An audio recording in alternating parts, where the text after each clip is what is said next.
Bienvenidos hermanos y amigos que nos acompañan, es un placer saludarles.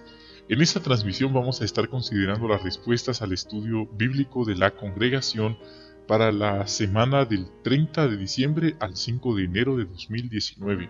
Agradecemos que nos estén acompañando y vamos a iniciar entonces este interesante análisis. Esperamos poder animarlos, poder compartir con ustedes lo que hemos encontrado como respuestas y agradecemos que nos acompañen. Vemos ahí que es el capítulo 97, titulado La parábola de los trabajadores de la viña. Esto está extraído del relato de Mateo capítulo 20, versículos 1 al 16. Los últimos trabajadores de la viña serán los primeros.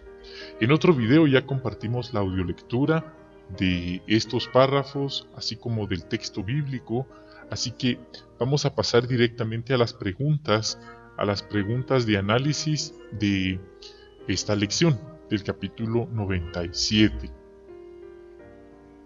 Dice la primera: ¿por qué se puede decir que Jehová es el dueño de la viña? ¿Quiénes son los trabajadores de esta viña, por supuesto? Bueno, vamos a usar nuestra Biblia juntos para entender mejor estos comentarios. Pero podemos decir que a Jehová se le describe en la Biblia como el dueño de una propiedad, el dueño de una viña, ¿sí? Esto lo encontramos específicamente en lo que dice el Salmo 80, 8 y 9. Salmo 80, versículos 8 y 9 dice: hiciste que una vid saliera de Egipto.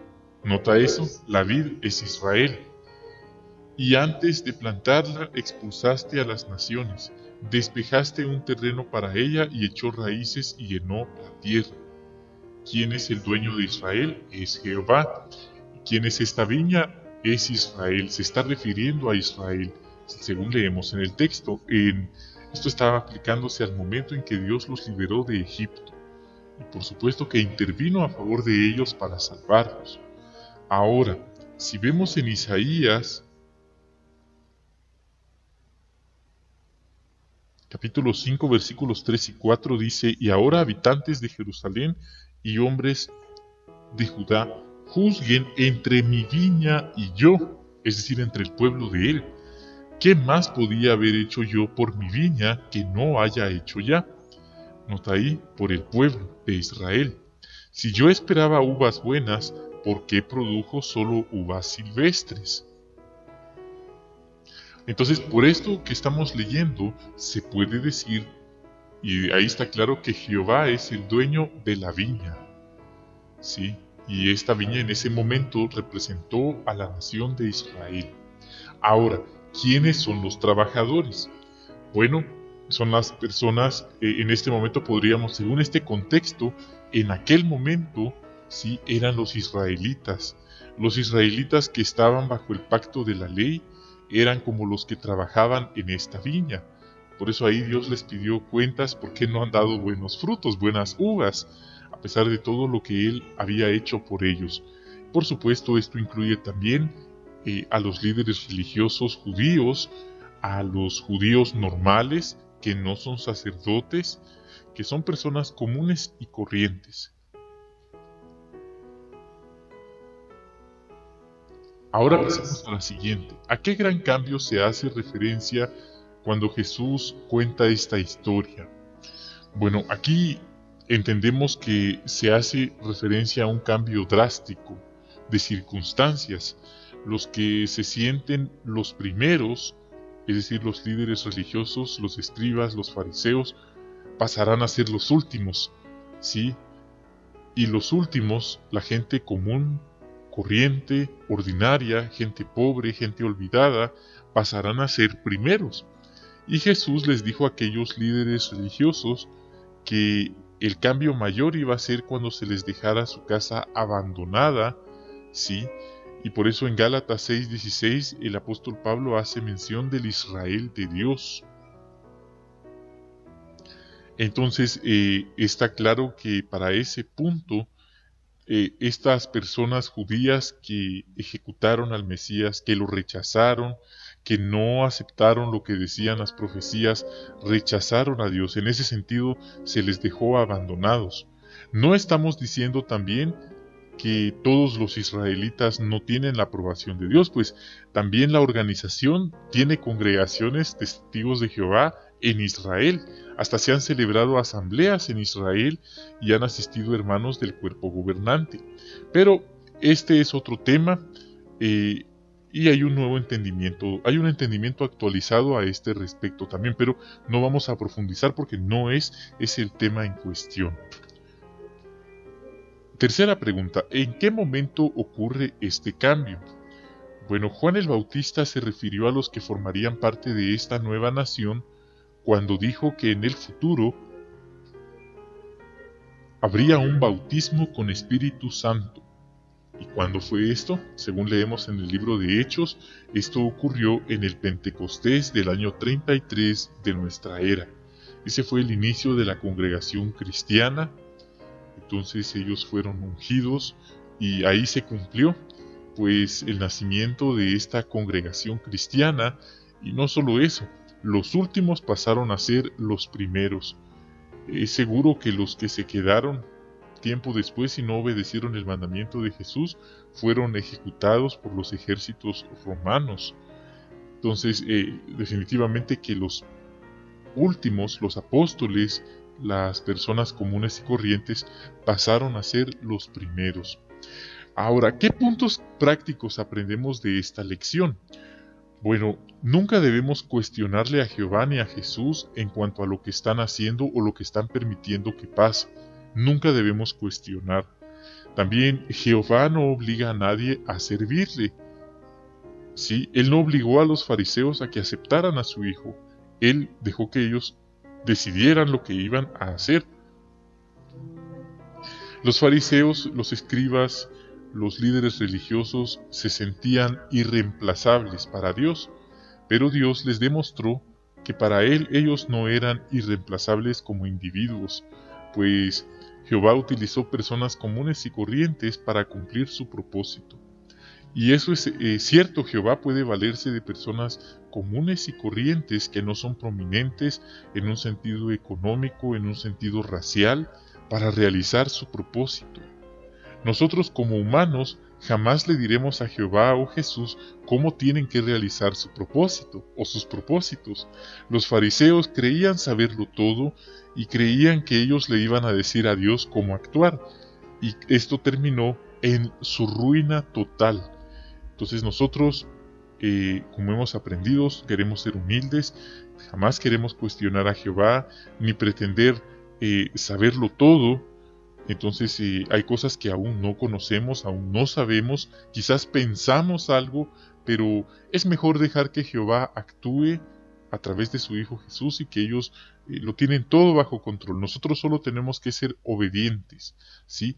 Obedientes, eso es todo lo que tenemos que hacer. En el siglo XX, los clérigos de la cristiandad, en virtud de sus puestos y responsabilidades, han sido los primeros en haber sido contratados para trabajar en la viña simbólica de Dios. Ellos consideraban a los predicadores dedicados que se asociaban con la sociedad Watchtower, Bible Entra, como los últimos en tener alguna asignación válida en el servicio a Dios, y algo parecido ocurre en tiempos modernos en el siglo XXI. Existe un grupo religioso a nivel mundial que se siente como el primero, que no hay otro como él, y consideran como nada a los demás. Pero en realidad fueron estos mismos a quienes el clero despreciaba los que han recibido el denario, el honor de servir como embajadores ungidos del reino celestial de Dios. Una lección práctica que aprendemos de esta historia, y esto va muy en serio, es que si tenemos alguna responsabilidad, algún privilegio, hasta cierta autoridad en la organización, y hay hermanos que trabajan bajo nuestro cargo, debemos imitar a Jesús, no a los fariseos. Debemos tratar a los demás con dignidad y con respeto. Jamás queremos ser como los fariseos. Ellos por ser así tan orgullosos, tan soberbios, tan, podríamos decir, abusadores de autoridad, ellos no tenían la bendición de Jehová. Y por eso vale la pena esforzarnos por ser humildes y tratar bien a los hermanos de la congregación. Jehová bendice cuando alguien es humilde. Aunque tenga autoridad, Jehová lo bendice por ser humilde. Caso contrario, algo muy común que ha pasado en muchas partes, en cualquier momento puede ocurrir un cambio drástico. Y ese alguien que se alza, que no trata bien a los demás, podría terminar siendo el último sin darse cuenta. Entonces esto nos enseña a nosotros que tampoco nosotros somos irreemplazables, nadie está obligado a servirle a Jehová, pero hay consecuencias, como le pasó a estos fariseos.